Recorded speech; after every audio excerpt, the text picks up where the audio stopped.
Begins right now.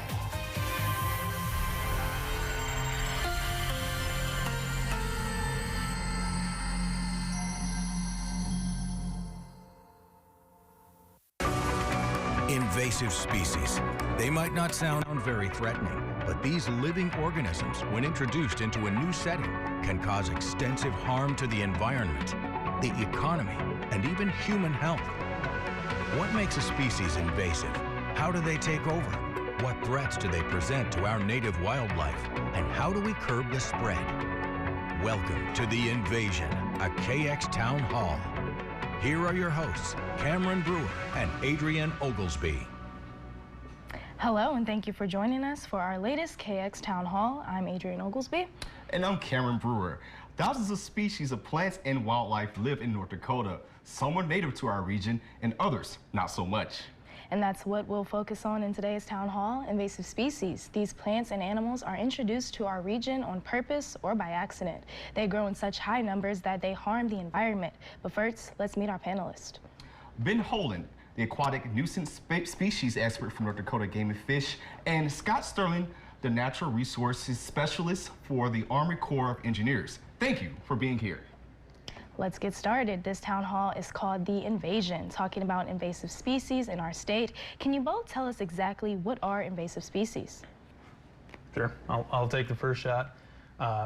Aquatic nuisance species in North Dakota are non-native plants or animals that threaten our water resources.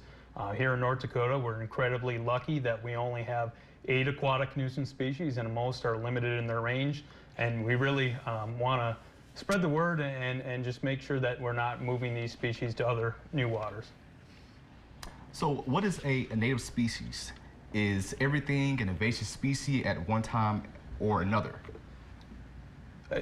Native species is just where that species originates at. So, any species has the potential to become a non-native invasive species.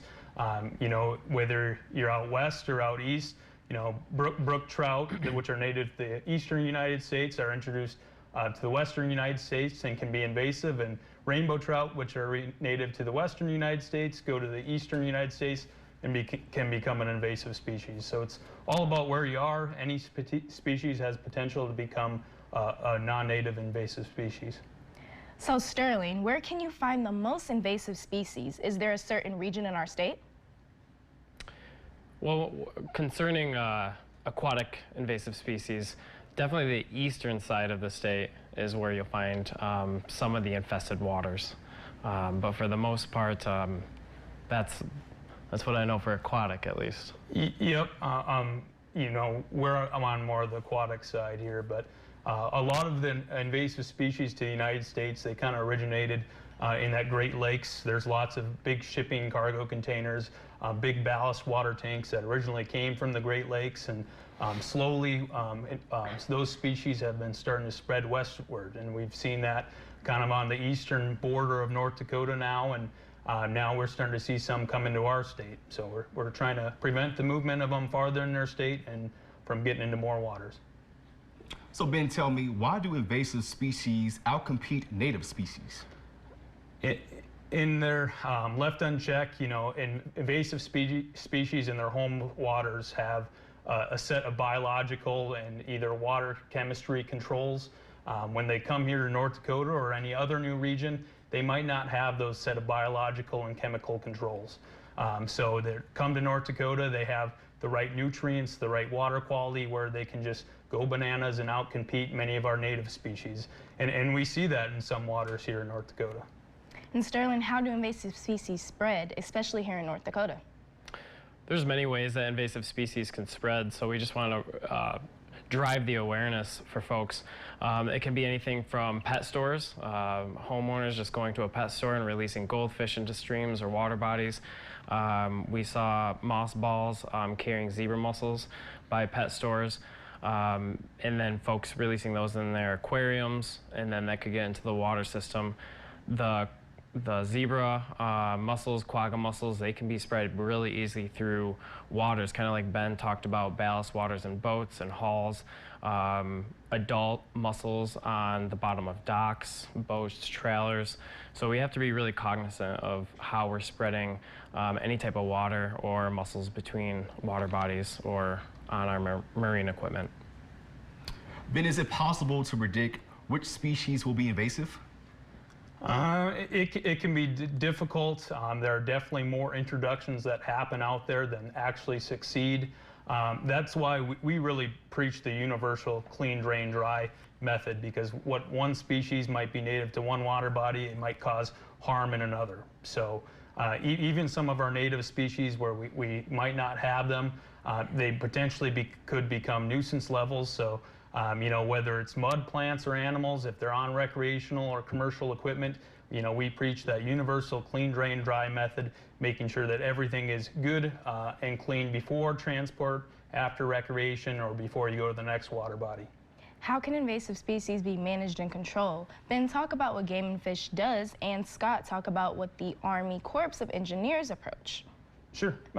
Education is our #1 priority for North Dakota Game and Fish. We really want to just aware public of what they need to be doing. When enjoying our water bodies here in North Dakota, we have tremendous water resources. We have great fisheries, so education is the #1 priority. We also have kind of a complex monitoring system, North Dakota Game and Fish. We monitor over 200 waters every year for aquatic nuisance species. So if we find a nuisance species, we can quickly identify it and let the public know so that they're not accidentally spreading it to other waters. We have a good prevention system where North Dakota Game and Fish, we hire 12 to 15 watercraft inspectors every year. We're putting those inspectors in places that have a lot of recreational watercraft traffic and are in areas where a lot of that traffic is maybe coming from non-resident areas that might have more ANS in their waters. So we strategically place those inspectors there to encounter, inspect those boats, and then take care of them if they have any nuisance species. We know that these plants and animals impact the environment, but how about our economy? Sure. Well, our economy can really suffer from the spread of invasive species, specifically the zebra mussels we've seen out east in those states and infested waters. Tourism can plummet due to the ecosystem failing. Our fisheries will really suffer. The great walleye fishing that we have, they'll go deeper in the water.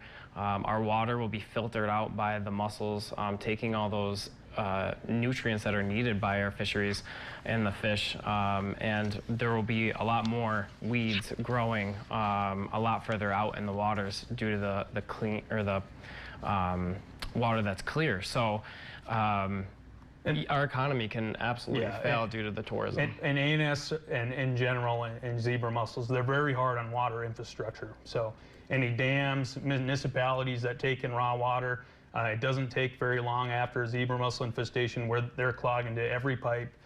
They can, hinder the transport of water. There's been, municipalities like in Austin, Texas, where their water has become foul smelling because of dead zebra die-offs, and all that mitigation work that comes with cleaning those pipes often gets pushed upon the consumers, the people that use that water. So huge ramifications for water resources. Thank you so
developed any of these cancers or suffered any of these injuries, you may be eligible for significant financial compensation. Leaking underground tanks contaminated the drinking water with benzene and other highly carcinogenic chemicals. There have been numerous reported cases of exposed personnel developing cancer and other serious health conditions. Call Camp Lejeune victims to discuss your case now.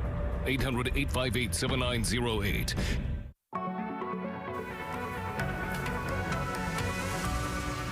Hello and welcome back to KX News Town Hall, The Invasion, where we are learning all we can about invasive species. Before the break, we gave you an introduction on what invasive species are and how they impact our environment in a negative way. Now we dig in a little bit deeper on what exactly an invasive species looks like here in North Dakota.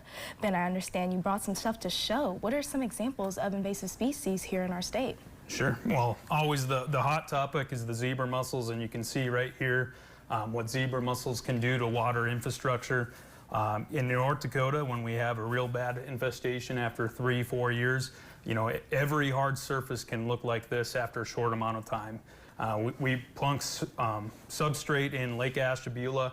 7-8 months later, you can have mussels, you know, completely covering surfaces like that. So if you imagine that's a water intake, it can quickly clog and cause big problems. We've seen yearly settlement of zebra mussels in North Dakota lakes up to 100,000 new zebra mussels per square meter. So very dense populations after a short amount of time. I also brought some aquatic vegetation. So this is curly pondweed. It's probably our most widely distributed aquatic nuisance species besides common carp. Curly pondweed can obviously cause some recreation problems where it's growing up in bays. It makes it hard to boat, makes it impossible to fish. Midsummer die-offs of curly pondweed can flood or can just cause problems on shorelines where it's dying off, covering property lines. It can also lead to fish kills and other things. I also brought Corbicula, which is another species not yet to our state that we're trying to keep out, like zebra mussels. They have a veliger form. They can completely cover the lake bottom over a series of years and cause major both economic impacts as far as water infrastructure and ecosystem impacts. I brought Brazilian Elodea, which is a common aquatic nuisance species that we find selling at pet stores, so that, you know, Scott mentioned it, we always want to preach the message, responsible pet ownership, don't release live aquatic plants and animals into our ecosystems, because, you know, you're likely doing more harm than good with that. I had some other zebra mussels, and then here's an example of a plankton tow net we use for early detection. Oftentimes, you know, one zebra mussel female can reproduce up to 1 million eggs in a year. Those larval forms in the veligers can be found often in the water before we can find those adults. So we pull these plankton tows through the water, look underneath using a microscope for those zebra mussel veligers, and that's one of our early detection tools we use to quickly find zebra mussels and then notify the public. Scott, you recently spoke with KX News reporter Lauren Davis during an invasive mussel hunt. Can you tell us about these invasive species and more about the event? Absolutely. So the Corps of Engineers, we partnered with the Washington State Fish and Game Department, and we brought out 2 of the wardens from Washington State and their canine mussel sniffing dogs. They're certified and professionally trained dogs, specifically ready to find and sniff out any quagga or zebra mussels, whether it's in the adult form, as you see here, or in the veliger form, which is just in water in that microscopic baby like Ben was talking about. So we brought them in to help inspect all 260 boats launching in the Governor's Cup. Will there be other events like that in the future here? Will we get canines or anything else to find these species? Well, we were definitely open to the idea. This was step 1, the pilot program, to see how the dogs interacted with the public and vice versa. They are incredibly efficient checking boats, and we hope that maybe in the future they definitely could be here in North Dakota. How can we better understand the rate of spread and transition through stages of invasion? Spreading always comes down to that education aspect. So it's tough to exactly know how fast species are going to spread on our North Dakota landscape, because ultimately it comes down to our North Dakota water users. You know, we all have to be accountable and be our own watercraft inspector when we're out there on the lake, or, you know, we're a commercial rig or we're moving a dock. Every person that utilizes our waters here in North Dakota has that responsibility to, you know, check themselves in the mirror and make sure they're doing the right things so we're not accidentally spreading species. So we hope by, you know, getting this message out that we're educating people and we can preserve our great water resources in North Dakota for a long time. Are these species problems in Minnesota, Montana, and the surrounding provinces and states? Yep, there's different species and there's problems associated with those species all over the country. Minnesota definitely saw the zebra mussel wave before us, and Montana is doing their best job to keep them out of their state, and luckily they haven't had any detections there. But there's a wide range of species out there, from, you know, invasive snail species to fish to aquatic vegetation to microinvertebrates. Everything's you know, a potential problem, and that's why we, you know, preach the universal message: clean, drain, dry. So Ben, what are some examples of the economic impact of these species in our state? Where are we seeing in our waterways and on our land? Sure. We're gonna, I guess, go back to the zebra mussels because they're the easiest to track the economic impacts. You know, we have a fish hatchery, or a U.S. Fish and Wildlife fish hatchery, even at Bald Hill Dam on Lake Ashtabula, and that water intake can quickly get clogged with zebra mussels. You got to hire divers and other people to keep them out of our water infrastructure. You know, people along the Red River, I get calls from golf courses saying, hey, we got zebra mussels in our raw water lines. They're having to spend money to remove them from their raw water lines or put in prevention systems. Up and down the Missouri River in general, there's been a huge amount of economic impacts. Hydroelectric power dams spend millions of dollars cleaning, maintaining their pipes and pipes and water delivery systems to keep them out, and they, you know, retrofit their incoming water with UV filters and all kinds of different things, and spend millions of dollars in that process to keep zebra mussels out of their water infrastructure.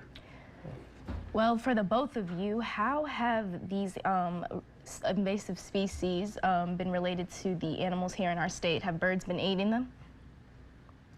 Birds definitely eat zebra mussels. A lot of our diving ducks will predate on zebra mussels. Zebra mussels, they're also bioaccumulators. So they're taking a lot of algae, heavy metals, and different things like that that are in your water. And they also pass it up to organisms that eat them. So it is a definitely concern where you have birds and other organisms that might be accumulating higher, you know, heavy metal loads and be causing them to get sick in certain circumstances. You know, some fish species could eat zebra mussels and pass that mercury and heavy metals up to them, which people could eat them. So it's also a human health concern. And there's a variety of different things with ducks and other invasive species where they can cause problems in aquatic waterfowl life. Thank you so much. Stay with us because there is more to come.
graphic tees they'll flip over.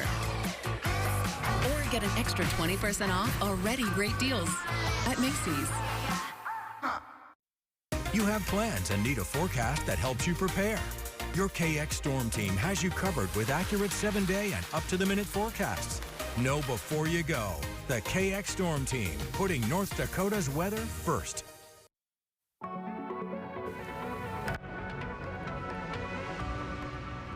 Hello and welcome back to our KX News Town Hall. So far we've talked about invasive species overall and what they look like here in North Dakota. Invasive species are extremely difficult to contain, and it takes a lot of state and national agencies to help fight them. This can be for you both. How can people stop invasive species from spreading? Good question. I think that, driving home the awareness of the species and the difficult issues behind them so we can educate. Ben and I support each other all throughout the year with all of our different endeavors. And with the Army Corps of Engineers having the 3rd largest man-made reservoir in the country, we know the importance of being able to protect our waters, and so it's imperative that we're taking those steps to drive that awareness home.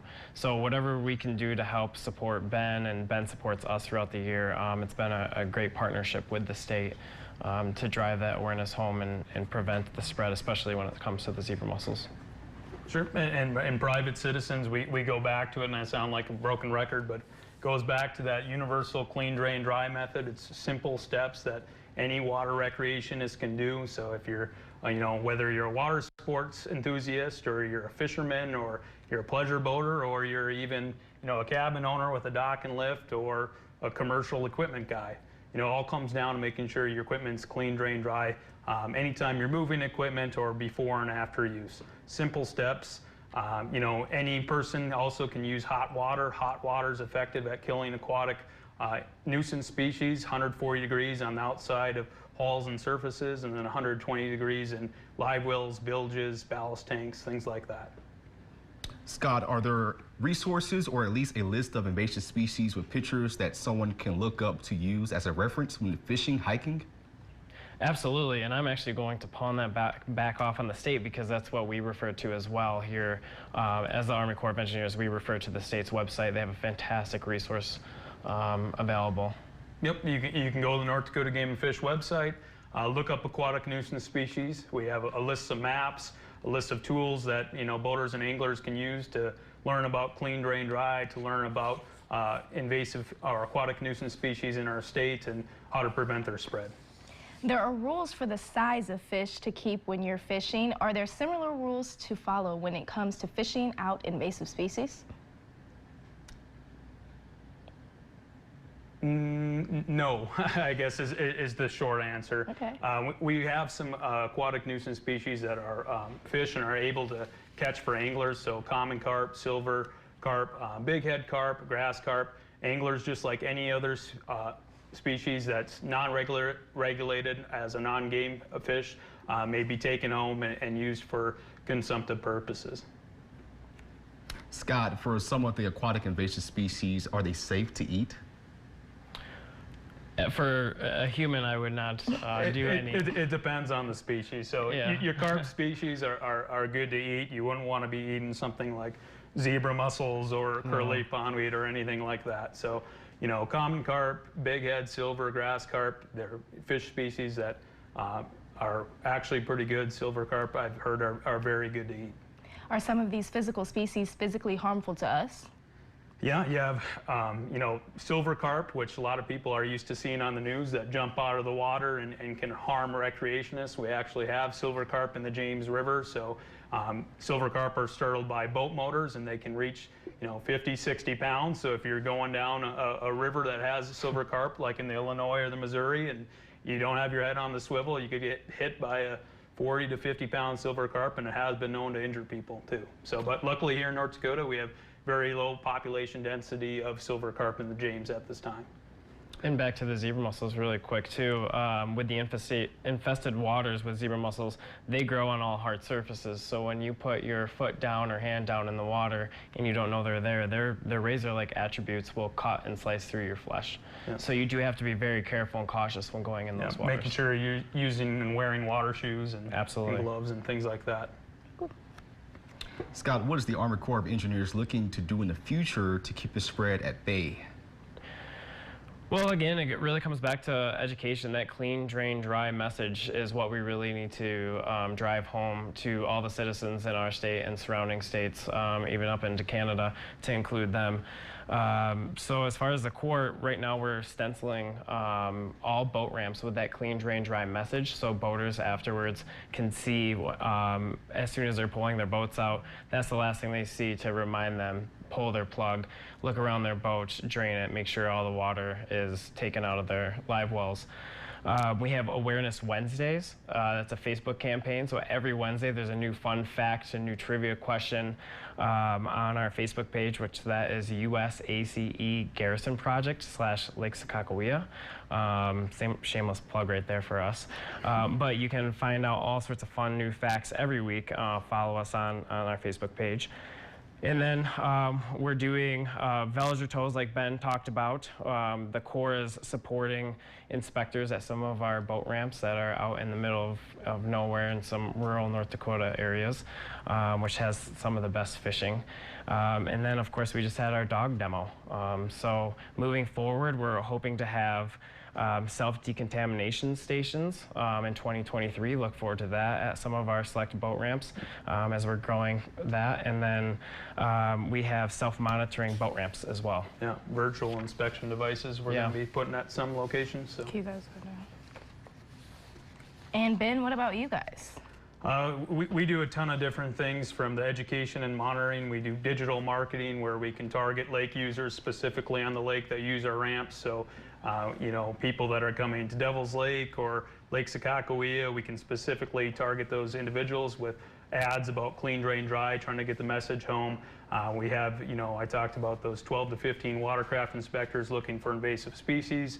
North Dakota Game and Fish, our wardens are really dedicated and run ANS roadside checks throughout the year, looking for people that are potentially, you know, violating our ANS regulations. And we have a host of ANS prevention devices out there, whether it be CD3 waterless cleaning devices, helping boaters, you know, clean out their boat after recreation, wash station units, and islands.